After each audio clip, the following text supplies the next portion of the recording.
Hello there, it's Psychic Cynthia here, and welcome. We have just passed the solar eclipse in Libra. That was the October 2nd solar eclipse, 2024. I'm filming on, I believe it's October 5th.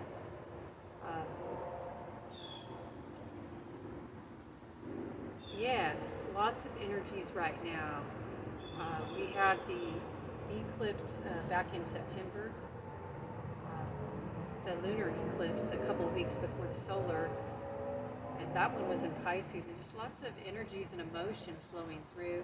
Of course, we had the equinox that we have every year when the sun enters Libra, and we're in that window of time, in between equinox and Halloween, or Day of the Dead, or All Saints Day, depending on, which exactly, holy day you celebrate. But that window between the September equinox and basically the end of October, the beginning of November, this is the time of the year when it has been understood since time immemorial that the veil is thin. It is the thinnest, many cultures believe. The veil between the worlds, the veil between our physical three-dimensional world and the other dimensions of the spirit world. And I don't know about you, but I've been noticing lots of signs and actually phenomena from the spirit world lately. I've had, I was in the grocery store the other day with my great nephew, and we were just standing by the carts. We were checking out. We didn't have a cart. We just had a small amount of stuff. But as we were leaving, this cart literally just came out from the others towards me. There was no one there pushing it or anything. So definitely some kind of energy, spirit phenomenon. And I've had other little things. I've had heavy doors that were open, and I mean really heavy mahogany doors that were open, closed, gently. All my things so far have been just, hellos and greetings from the spirit world. I haven't had anything ominous, but definitely the spirits are finding it easier to manifest between, in this time we're in this time of the year between, the autumn equinox and the, Halloween.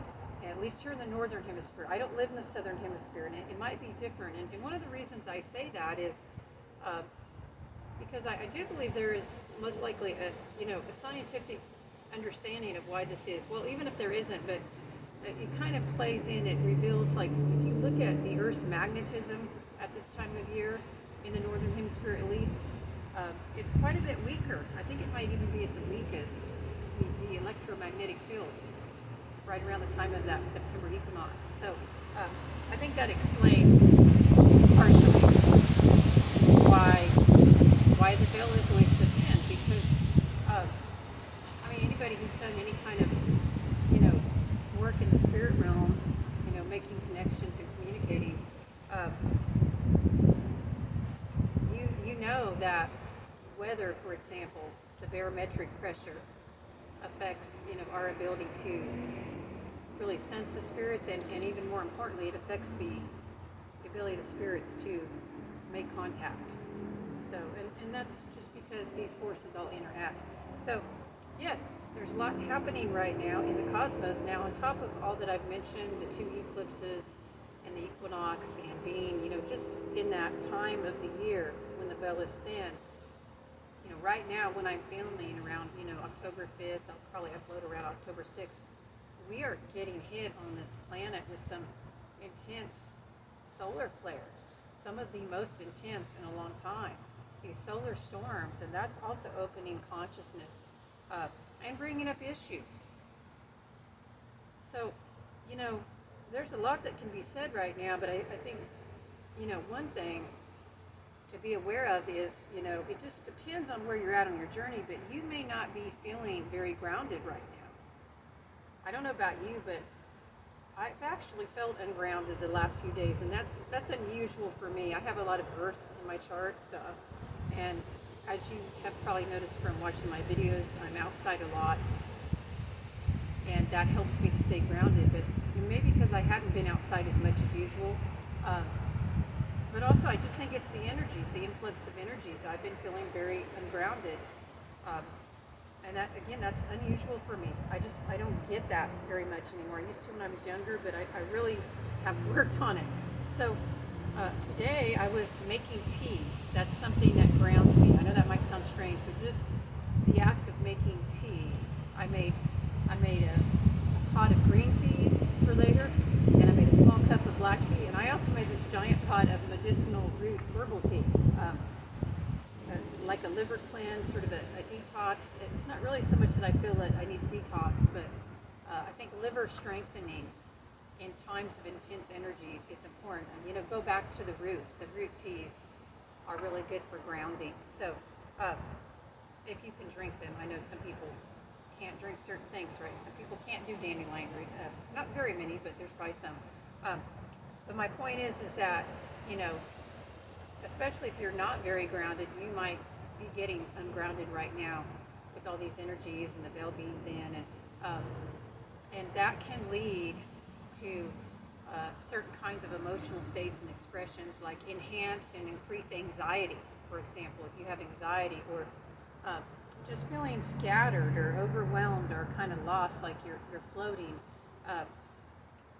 these are all, what I would call ascension symptoms, and also they are signs that you are ungrounded. So you can ascend and be grounded, believe it or not. I know that sounds like a paradox, but it's true.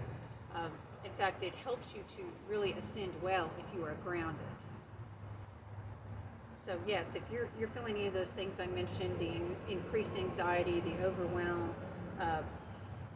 uncertainty, or like I was just kind of feeling almost like, I don't know, floating, disassociated, not like, I don't know, I just couldn't quite, get with it. That's the other thing. If you just can't quite get with it, if you're a person who's normally with it in your day-to-day life, and then get grounded. And there's a lot of ways to do that.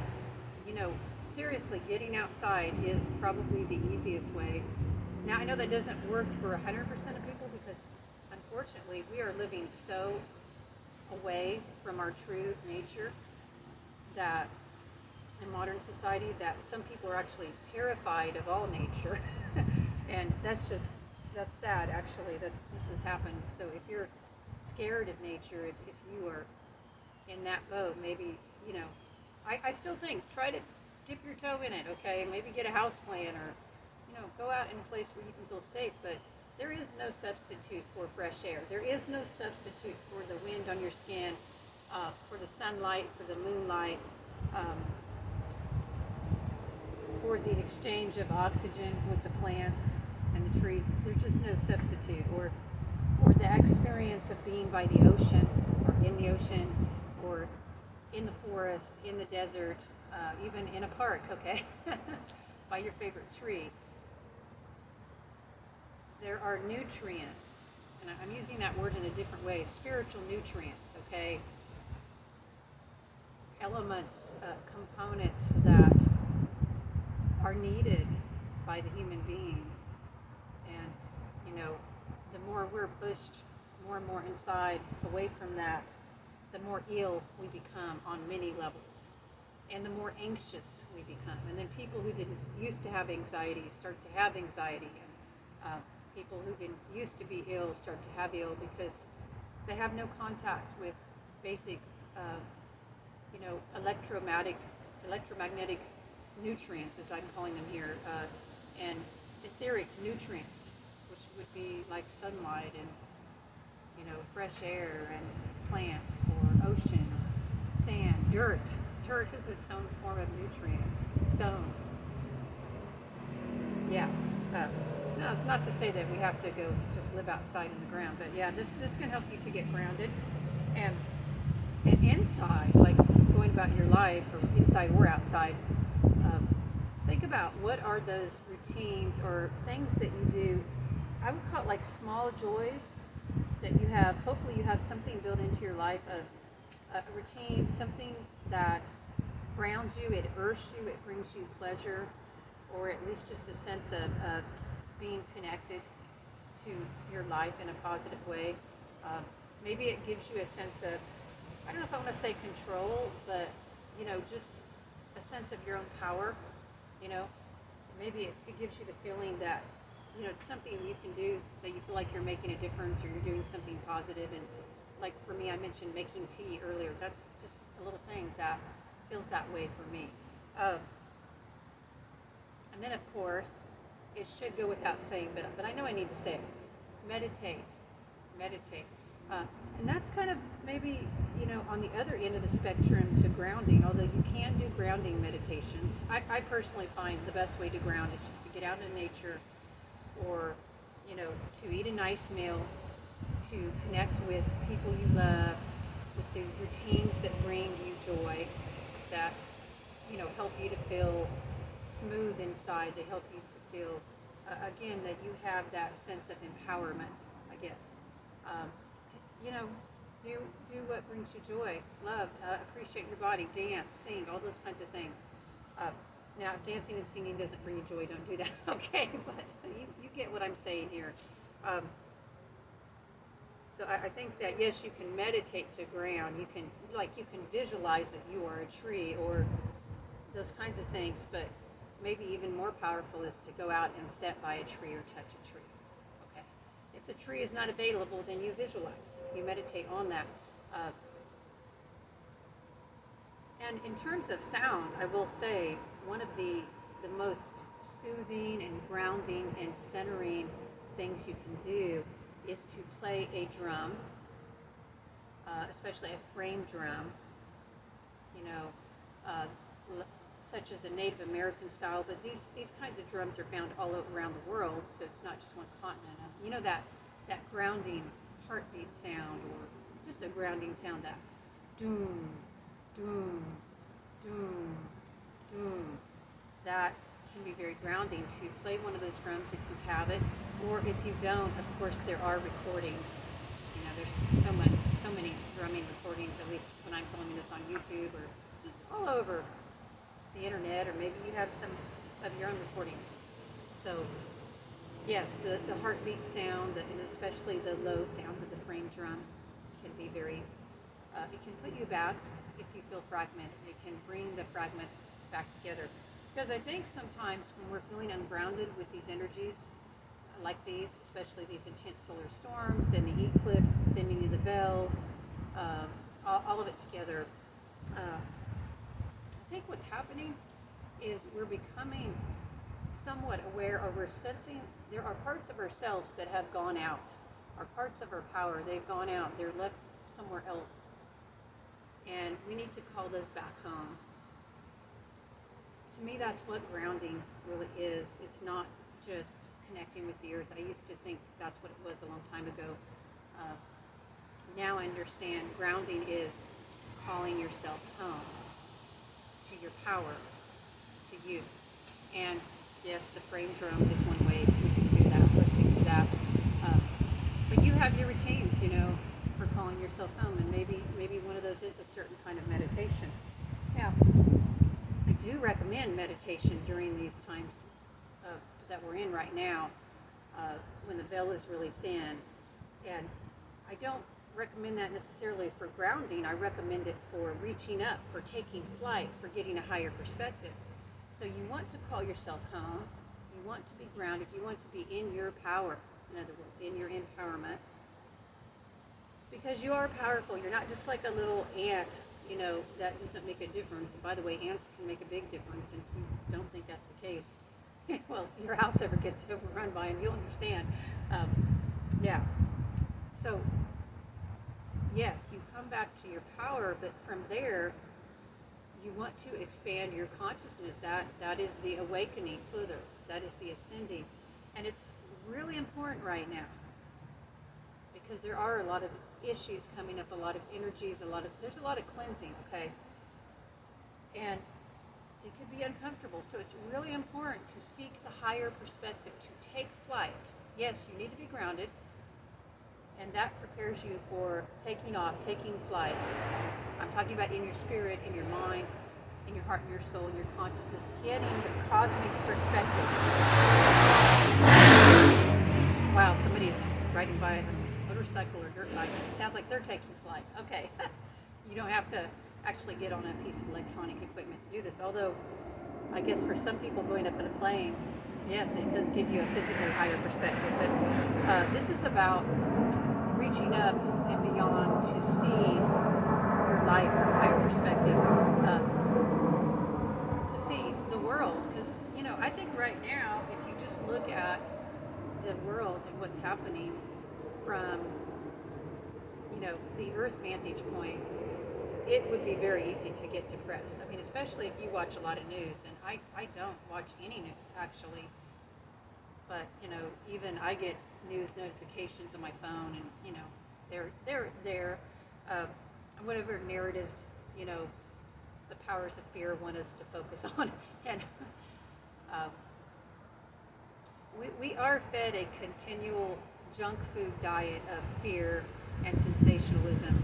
And if you want to awaken, you have to take your consciousness and feed it elsewhere, take it up above that.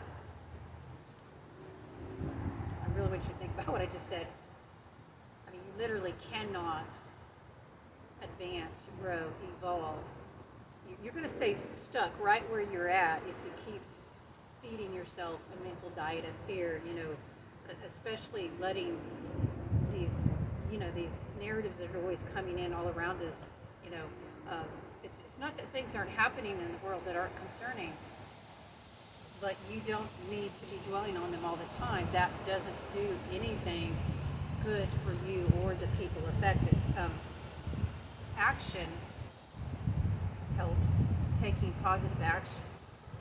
So if there's something you're concerned about, take a positive action for that, even if all you can do is meditate and send love for those people affected. And believe me, that can be very helpful.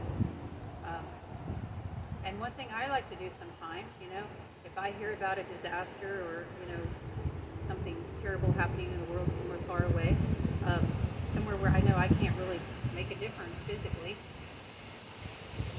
because I'm probably not going to get on a plane and put myself in the middle of a war zone, for example.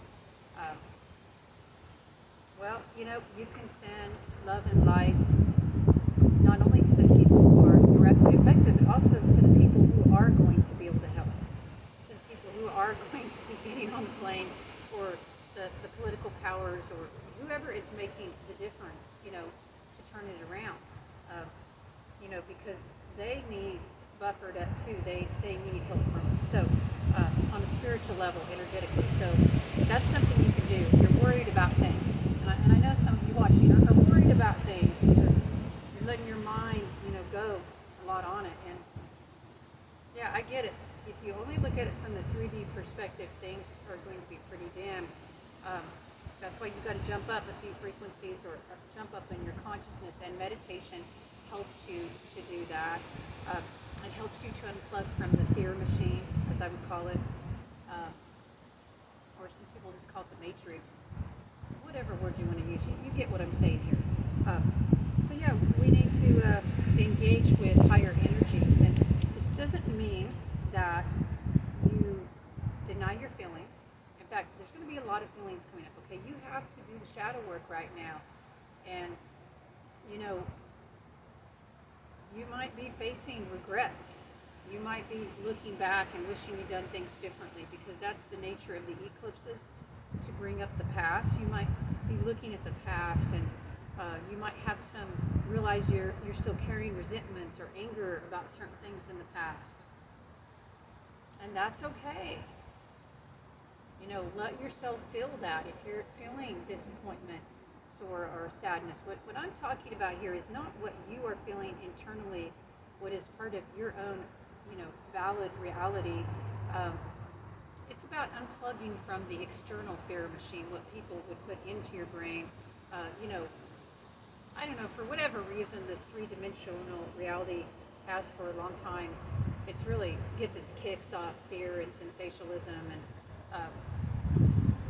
yeah, that doesn't help you in your emotional processing. Okay, so in fact, it distracts. Maybe that's why it's so popular, because if we get so worked up about things we can't do anything about, and we focus on that,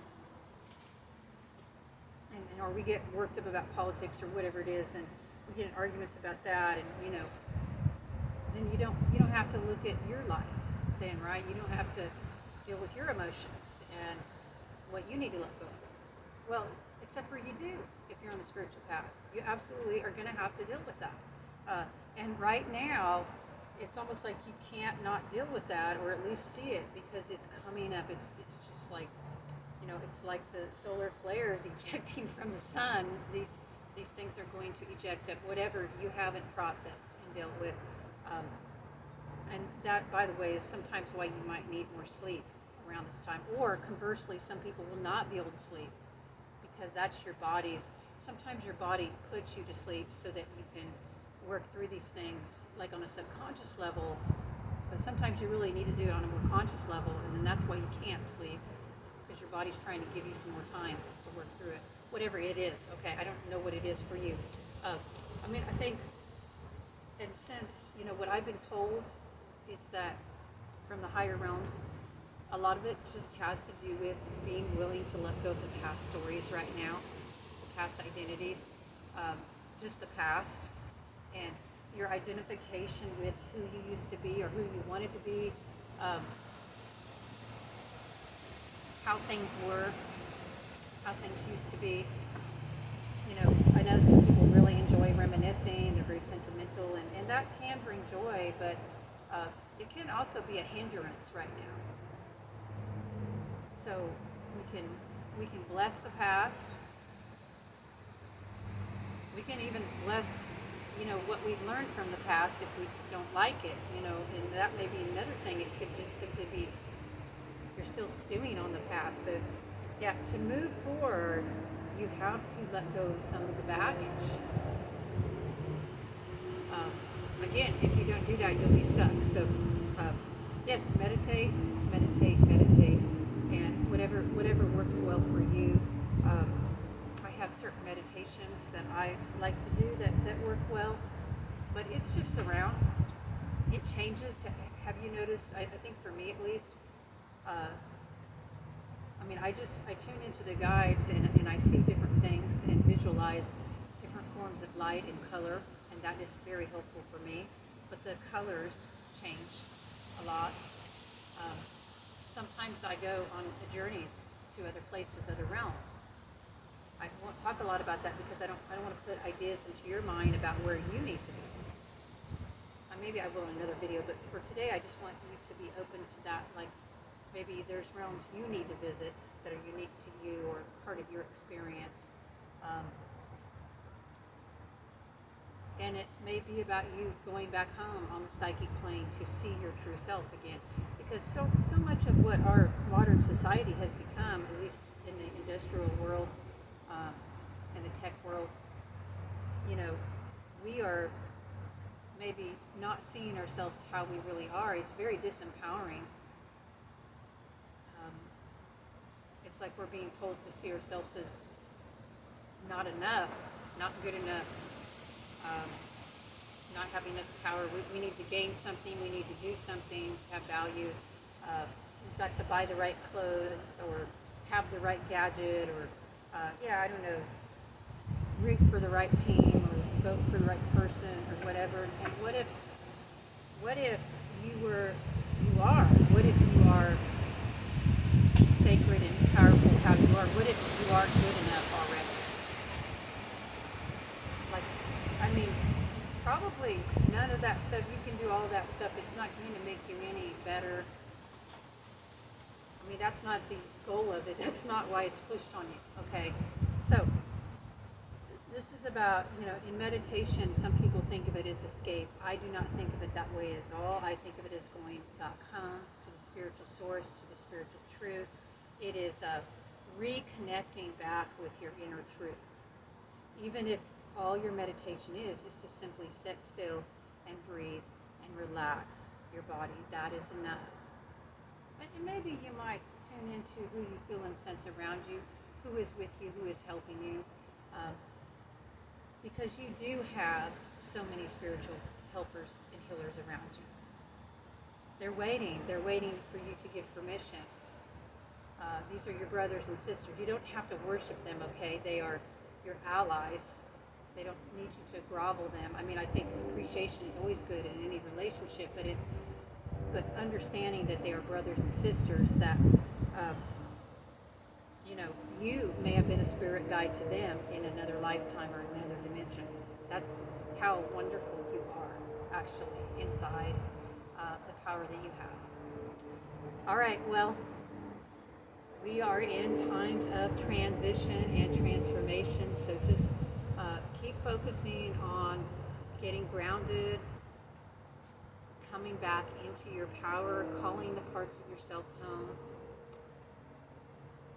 and reaching up, getting that higher perspective through meditation, also through community, connecting with other people who share this higher vision, other people who are unplugging from the fear machine, and connecting back up with these higher realities. So just keep doing that. That will help you to make the most out of these times. I mean, definitely you can make real spiritual progress right now with the way these energies are. I know it may seem like the 3D world is going to crap, but that doesn't matter in terms of the spiritual progress. I mean, it does matter. Understand, we do care about people, but sometimes in the times of the greatest tragedies and traumas and challenges, that is when the soul grows the most. And I think that's the kind of time we're in right now. So if you're going through, if you're personally affected in a visceral 3D way, if you are suffering through some of the tragedies and traumas we hear about on the news, or whatever, even if it doesn't, because there's so much you don't hear about the struggles of people. What you're going through something very difficult right now in the physical reality. That doesn't mean you can't still be growing a lot spiritually, okay? Just know that, in fact, you might be having some of the most fantastic spiritual growth of your life, even if it doesn't feel pretty right now. And if that's the case, my heart goes out to you. And yeah, keep breathing and still do these things. I'm suggesting, especially, call back the parts of yourself. You need all parts of yourself. You need your power to get through these difficult times, if that is the case for you. And if it's not the case, if you are, it's time for you to awaken further, to create more, then grab a hold of that and do these practices to help support you. All right, well, I'm Psychic Cynthia, at least in this lifetime. And until next time, I'm wishing you many bright blessings, and happy grounding, happy calling yourself home, and happy reaching upward. Goodbye.